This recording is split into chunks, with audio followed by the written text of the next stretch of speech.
Hello everyone, good morning. সবাই কেমন আছো? আশা করি ভালো আছো। আমি তো খুব খুব ভালো আছি।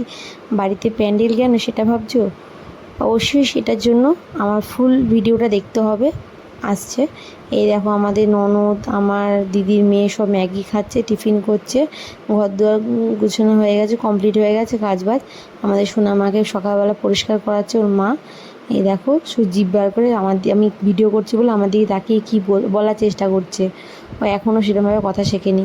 আর আমি চান করে ফ্রেশ হয়ে চলে আসলাম, তাই তোমাদের সাথে শেয়ার করলাম।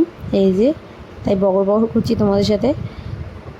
সব কাজ টাজ কমপ্লিট করে স্নান করে এবার একটু সাজতে যাবো, তাই জন্য এইবার চলে আসলাম সাজার জন্য। দেখো কেন সাজ দিই, তারও একটা কারণ আছে, এখন বলবো না। সেটা দেখার জন্য আমার নেক্সট ভিডিওতে অবশ্যই কালকে 5টার সময় আসবে। এই দেখো ফাইনালি শাড়ি পরে রেডি হয়ে পড়লাম, আর পেরে করে শাড়ি পরেছি আর খোপা করেছি। কেমন লাগছে বন্ধুরা তোমরা কিন্তু কমেন্টে অবশ্যই জানাবে। আমি মেকআপ করি না, মেকআপ করলাম। আর আমাকে আর আমার বরকে কেমন লাগছে বা এটা আবার দেখ।